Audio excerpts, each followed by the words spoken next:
TV UENG e Universidade do Estado de Minas Gerais apresentam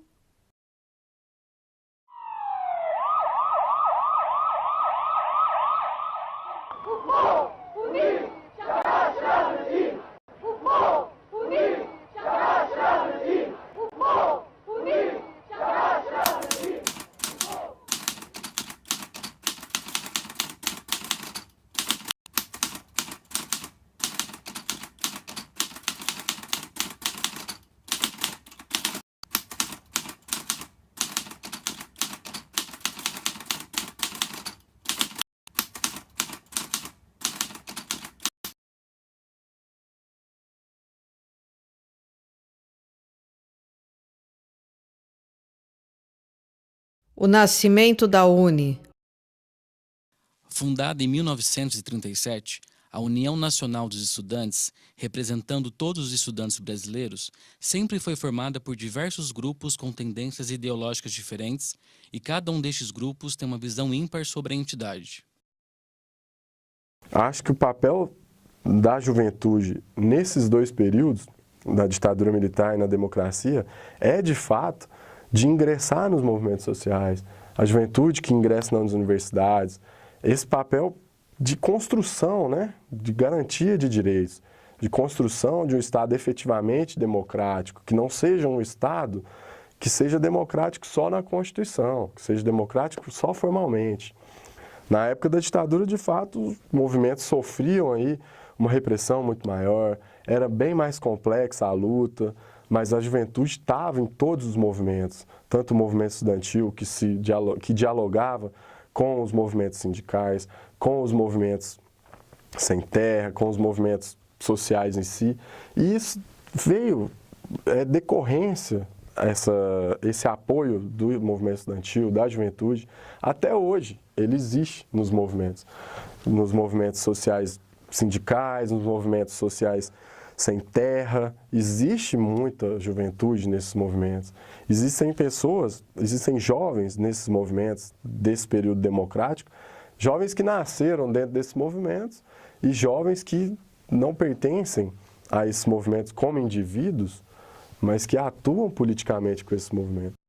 A UNE e os acontecimentos históricos. A União Nacional dos Estudantes, desde o seu surgimento, sempre esteve presente nos acontecimentos históricos e políticos mais importantes do Brasil. Então, acho que o papel da juventude nos dois períodos, no autoritário e no democrático, foi, de fato, de dialogar com os movimentos. É ainda, de fato, de dialogar com os movimentos e tentar unificar a luta dos movimentos estudantis com os movimentos sociais, em geral, os movimentos sem terra, sindicais, porque acho que a luta é uma só. A luta é pela efetivação de direitos, tanto na ditadura militar quanto nesse período democrático. Como eu disse, embora a gente tenha uma Constituição formal que garanta bastante direitos, nós estamos longe ainda de ter um Estado, de ter uma sociedade que tenha aqueles direitos efetivados na Constituição. Os primeiros anos da UNE acompanharam o maior conflito da história moderna, a Segunda Guerra Mundial. Os estudantes foram fundamentais neste período, se opondo ao nazismo e ao fascismo e criticando o governo Vargas. A UNE contra o conservadorismo. A UNE é uma voz atuante no combate ao conservadorismo político e na luta por uma sociedade mais fraterna e solidária. A função do jovem, pelo menos na minha visão, quando você ingressa numa universidade, você tem aí, nessa fase da sua vida, um momento de luta, um momento de busca de direitos, de busca de garantia de direitos. Então, acho que esse é o papel da juventude. Agora, se a juventude começa a partir para um lado que ela busca violação de direitos, redução de direitos, alguma coisa está errada. A ditadura militar, anos de chumbo. Entre 1964 até 1985, o Brasil é governado pelos militares, período conhecido como os Anos de Chumbo devido à repressão aos que eram contra o regime ditatorial. Uma época cinza e marcada por muito medo e pela suspensão de direitos constitucionais, pela censura e pela perseguição política. A dura repressão se sustentaria por longo tempo, devido ao crescimento econômico que criou uma apatia social, Enquanto os guerrilheiros eram duramente massacrados, a população trabalhadora estava alienada. A UNE foi protagonista de grandes passeatas, mobilizou greves, organizou congressos clandestinos, foram reprimidos truculentamente, sofreram tortura de todos os modos. Milhares de estudantes foram presos, feridos e mortos. Eu acho que primeiro a gente tem que pensar em movimento estudantil, não só na importância no momento da redemocratização, mas no histórico que a UNE tem no Brasil, né? Quer dizer, o movimento estudantil no Brasil foi importante antes do golpe civil-militar de 64 e continua sendo importante durante o golpe e foi muito importante nos momentos finais, principalmente no momento de dietas já e no que aconteceu naquele momento do Brasil. Então, se a gente parar para pensar, os movimentos estudantis que foram representados em grande medida pela UNE são importantes em um contexto maior do que somente a redemocratização, mas eles foram importantes para trabalhar tanto a parte política quanto a parte cultural, não só dos estudantes, mas como da sociedade, durante momentos que foram complicados para a história do Brasil. Torturas e amordaças. Por não ter presidentes eleitos pelo voto popular, o Brasil mergulhava assim nas trevas. O papel da UNE na derrubada da ditadura militar foi crucial e a gente até percebe porque alguns líderes foram mortos, outros foram torturados, perseguidos, exilados. Então, de fato, o movimento estudantil representava naquela época uma ameaça, digamos assim, ao Estado autoritário que os militares impuseram naquele momento. A Lei Suplicy Lacerda. Os estudantes que sempre foram uma voz atuante pela liberdade e pela igualdade de direitos é calada com o controle dos militares. O governo militar cria a Lei número 4.464, Lei Suplicy Lacerda, para determinar quais os movimentos estudantis podem ter e quais não. Os permitidos são aqueles totalmente controlados pelos militares. A lei interfere diretamente na autonomia das entidades, a submetendo as autoridades acadêmicas nomeadas pelos militares. É colocado assim um cabresco no movimento estudantil. Os militares, com esta lei, subordinaram os movimentos estudantis aos órgãos governamentais e proibiram ações e manifestações livres políticas e propaganda partidária que não fosse oficial. Com toda esta pressão, a lei pretendia extinguir o movimento estudantil brasileiro. A Lei Suplicy Lacerda destrói a autonomia e representatividade do movimento estudantil, transformando o movimento em grupos subordinados ao Ministério da Educação. O projeto de lei Suplicy Lacerda, ele simplesmente reflete o que está dentro das instituições de ensino superior hoje em dia, né? Que é esse descrédito que se impõe sistematizadamente às instituições estudantis. Então, eu acredito, no meu ponto de vista, não se deve trabalhar para cercear as instituições dos estudantes, a partir do momento em que elas representam uma pluralidade que é inerente ao próprio corpo estudantil, né? Não há como a gente tratar de movimento estudantil a partir de uma ou duas instituições. Isso tem que ser uma questão mais aberta, mais plural, né? Não cerceada a números específicos, mas deixar isso em aberto, porque todos os estudantes têm que ter espaço para se portar diante da comunidade acadêmica. 1964. No dia 1º de abril, as primeiras manifestações de resistência ao golpe de 1964, tentando manter a legalidade do governo Jango, foram feitos discursos por políticos e por organizações como a União Nacional dos Estudantes, através da Rádio Nacional. Estes discursos convocavam a população para se manifestarem a favor do governo e convocavam uma greve geral. O resultado foram políticos caçados e as entidades colocadas na ilegalidade. No teatro, o show musical de protesto à opinião, dirigido por Augusto Boal, com apoio do Centro Popular de Cultura e da UNE, excursionou pelo país após sua estreia no Teatro Arena em dezembro de 1964, fazendo grande sucesso entre a classe média. Tudo piora no Brasil, com a censura a pleno vapor, com o fechamento de entidades democráticas, invasões a sindicatos e a perseguição ferrenha aos líderes estudantis. A maioria foram presos, alguns mortos e outros exilados.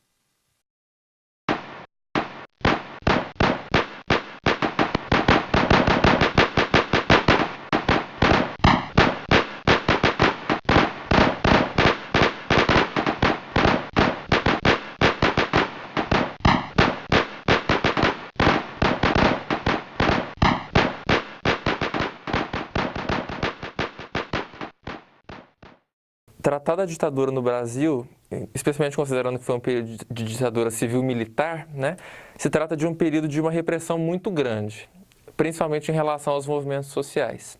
Tratar de movimentos sociais em questão de ditadura é tratar de uma repressão praticamente absoluta, né? Então, a ditadura que se inicia em 1964, muito mais do que simplesmente trazer os militares para as ruas e tirar a democracia do âmbito do poder público nacional, significa, mais do que tudo, uma perseguição sistematizada aos movimentos sociais, e nisso aí se incluem todos os movimentos estudantis, né? Seja a UNE, seja a UEE, seja a UBS, por exemplo. Então, o papel que essas instituições acabam por cumprir na redemocratização do país é ir para a rua mesmo. O enfrentamento que essas instituições pleitearam na rua para conseguir a redemocratização tantos anos depois, apesar da repressão que se impunha a eles naquele período. O que deu coesão em 64 aos movimentos sociais, em particular ao movimento estudantil, foram vários elementos. A urgência da luta pela abertura, né? A urgência da luta contra um regime que não era visto como legítimo, né? E que é algo que está muito além da opinião que se confina ao pensamento que havia no movimento estudantil, mas também a possibilidade de alternativas para o capitalismo. O movimento estudantil, tanto no período da ditadura militar como hoje, ele é muito difícil de ser visto numa unidade. Nem nessa época que havia questões urgentes, pautas no momento que eram de interesse geral, talvez de todos os estudantes que se reuniram com o propósito, né, de se articular, ou de produzir um movimento com unidade, né? Ele caminhou para dissidências, para o desmantelamento desse movimento estudantil que mal tinha começado, e os estudantes logo migraram para outros grupos que estavam se formando na época, né? Alguns falam em partidos, embora na época oficialmente não houvessem nenhum desses partidos, né? Todos eram clandestinos, mas siglas que se vinculavam a diferentes movimentos na época de 64 foram ganhando adeptos de pessoas que foram saindo do movimento estudantil na medida em que ele não alcançava uma unidade, né? Essa é uma característica não só do movimento estudantil, essa é uma característica da esquerda, historicamente, né? Há desavenças intelectuais, de projetos, de visões críticas e políticas, né? E havia, sobretudo, também no movimento estudantil em 64 e há hoje, né? Isso é algo, por exemplo, que parece um destino inalterável, né? No meio da luta social, né? Quando a gente analisa historicamente, então, o período da ditadura militar, a gente precisa, então, entender que o movimento estudantil também esteve ligado a dois momentos muito marcantes, né? Que foi o Congresso de Biúna e o sequestro do embaixador. A americanização do ensino. O governo militar aproxima-se dos Estados Unidos e faz acordos na área de educação, controlando desde os livros didáticos, interferindo no conteúdo geral das aulas e tirando toda a autonomia e liberdade das escolas, universidades e educadores. Os conteúdos de educação também eram subordinados ao modo operante americano. A ajuda externa para a educação tinha por objetivo reorientar o sistema educacional brasileiro ao modelo norte-americano, mas os estudantes não aceitavam a intervenção dos Estados Unidos no ensino. O acordo MEC-USAID previa que as universidades brasileiras tivessem padrões norte-americanos. Este acordo desagradou a maioria dos estudantes e, em 1966, eles vão às ruas para protestar, organizando passeatas para derrubar a Lei Suplicy e a reforma universitária. Resistir para continuar a existir. Entre 1966 e 1968, os estudantes foram a força que representava uma insatisfação geral da classe média com a política recessiva do governo Castelo Branco, realizando enormes protestos. Uma das maiores foi a dos 100 mil, em junho de 1968, no mesmo ano que operários tinham sofrido inúmeras intervenções em seus sindicatos. No período da ditadura militar, o governo tentou de todas as formas acabar com o movimento estudantil. O governo militar cria, em 13 de dezembro de 1968, o Ato Institucional AI-5, ato que marca o auge do autoritarismo e da repressão. Mãe, você me pergunta se eu acredito em Deus e eu te pergunto, que Deus? Tem sido minha missão te mostrar Deus dentro do homem, pois somente no homem ele pode existir. Não há homem pobre ou insignificante que pareça ser, que não tem uma missão. Todo homem por si só influencia a natureza do futuro. Através de nossas vidas, nós criamos ações que resultam na multiplicação de reações. Esse poder que todos nós possuímos, esse poder de mudar o curso da história, é o poder de Deus. Confrontado com essa responsabilidade divina, eu me curvo diante do Deus dentro de mim. Stuart Edgar Angel Jones, 1946-1971. Esse jovem da ditadura, ele era um jovem que tinha um inimigo. Hoje, os jovens, eles não têm mais um inimigo explícito. Não tem contra quem lutar, não tem contra quem brigar, né? E aí, qual tem sido a única estratégia de luta contra o capital? Pelo menos para alguns autores, o Deleuze principalmente. Ele vai dizer que é a dissidência. O adolescente hoje, ele é um sujeito que, de certo modo, ele tem desistido das coisas. E isso, sem eles talvez ter consciência disso, é a única forma de resistência ao capital. Porque o capital, ele investe em desejo. Se você não tem desejo, ele não tem o que fazer. O AI-5. O AI-5 estabelece ato grave de infração disciplinar para todos que instigarem paralisações ou participarem delas. O mesmo vale para os que organizassem atos democráticos de qualquer natureza. Também punia quem elaborasse, guardasse ou distribuísse materiais que fossem considerados subversivos pelos militares. Dessa forma, os pés e as mãos dos estudantes estavam atadas. A partir do ato AI-5, decretado em dezembro de 1968, o movimento estudantil enfraquecido foi se reorganizando aos poucos como podia e só voltou a se manifestar em 1977. Neste período de tempo, havia alguns grupos de oposição em igrejas, nas fábricas, nos centros culturais e nos campos universitários. O AI-5 instalou no Brasil um clima de terror e de exclusão da democracia. Em 1965, várias manifestações públicas foram feitas pelo movimento estudantil, mas foi em 1968, após o assassinato do estudante Edson Luiz pela Polícia Militar, no mês de março, que as manifestações em massa ganharam espaço no cenário nacional, principalmente na cidade do Rio de Janeiro. Milhares de jovens também morrem em iniciativas de grupo de luta armada e em guerrilhas. Morreram lutando, acreditando que podiam derrubar os militares assim.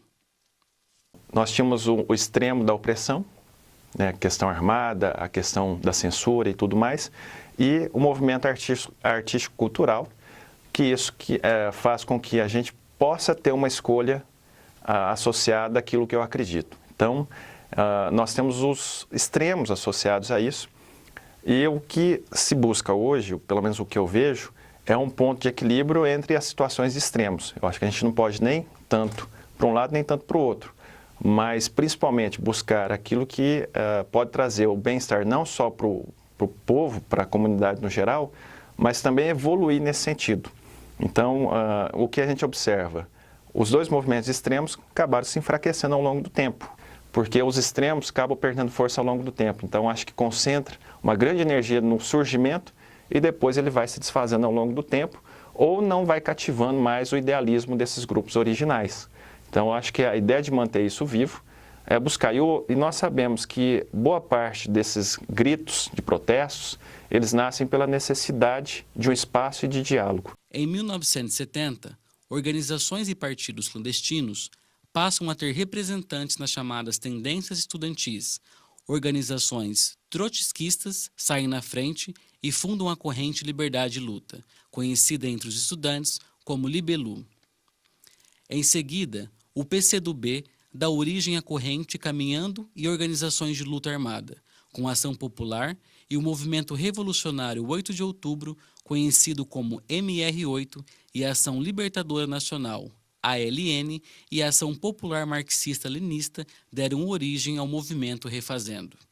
O Refazendo ganha as duas primeiras eleições para o DCE na USP em 1976 e 1977. Em maio de 1976, os estudantes criam o DCE livre da USP. Alexandre Vanucci Leme, com 12 mil votos. Em várias universidades brasileiras, os estudantes se articulam igualmente. Protestos de maio. Na véspera do Dia do Trabalho, os órgãos repressores receberam uma denúncia anônima, que levou à prisão de 3 estudantes, que iam panfletar convocando as pessoas para manifestações no dia 1º de maio. Depois da prisão dos 3 estudantes, mais estudantes da USP, da UFSCar e da PUC foram presos. Essas prisões deflagraram os chamados protestos de maio. No dia 3 de maio, 5.000 estudantes, junto com os professores, artistas, sindicalistas e padres, fizeram um ato de protesto na PUC.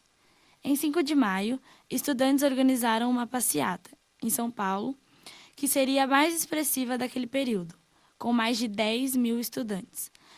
A passeata foi impedida de passar por viaturas da polícia, no viaduto do Chá. Apesar da repressão, os estudantes distribuíram 30.000 panfletos para a população. Hoje, consente quem cala. Basta prisões, basta de violência. Não mais aceitamos mortes como a de Vladimir Herzog, Manuel Fiel Filho e Alexandre Vanucci Leme, porque não mais aceitamos as mordaças. É que hoje exigimos a imediata libertação dos companheiros presos.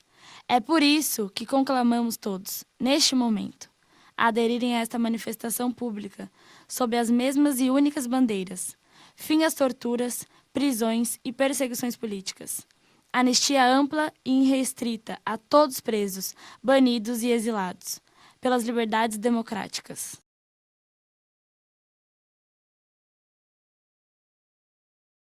Em solidariedade aos estudantes presos em São Paulo, aconteceram protestos em várias cidades grandes, como Rio de Janeiro, Belo Horizonte e Porto Alegre.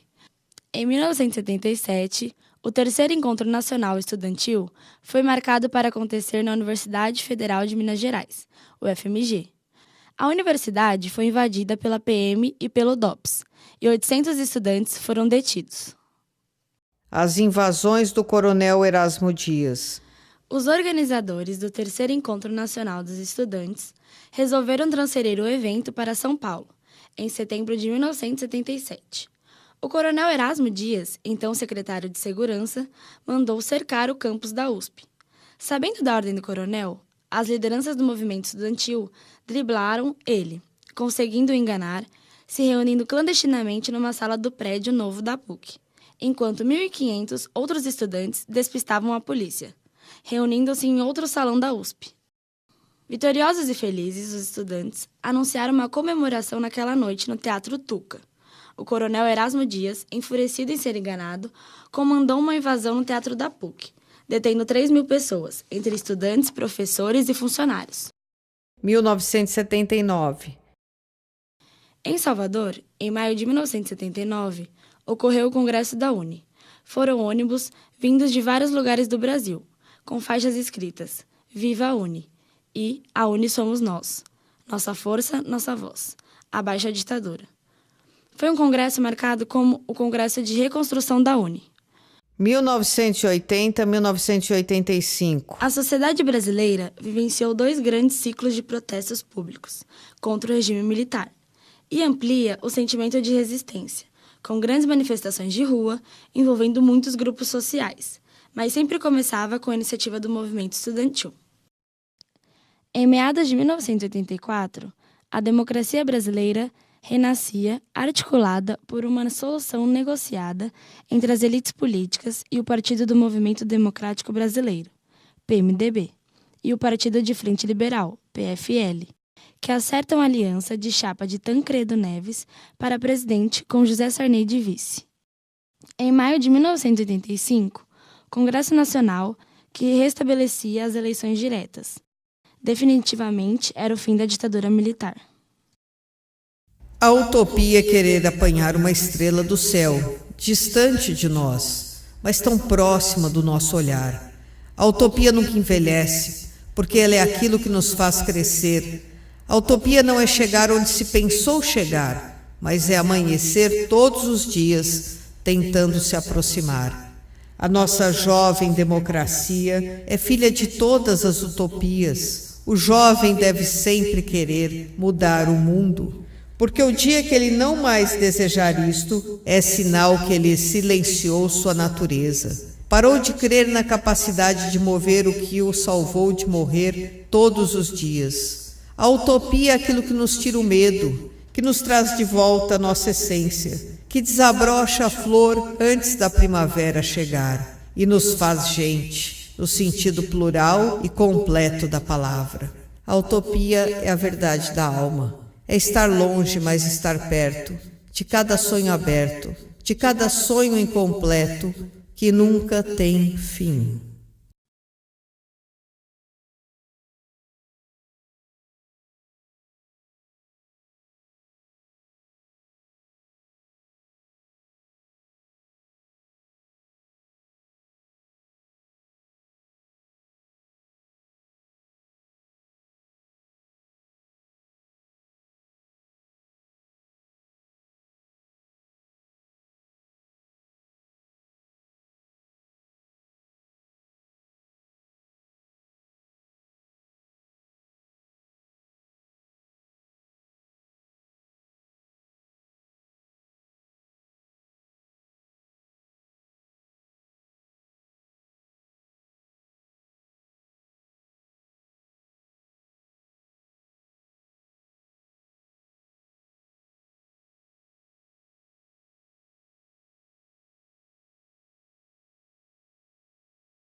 Dos seus olhos sobrepõe a minha nudez,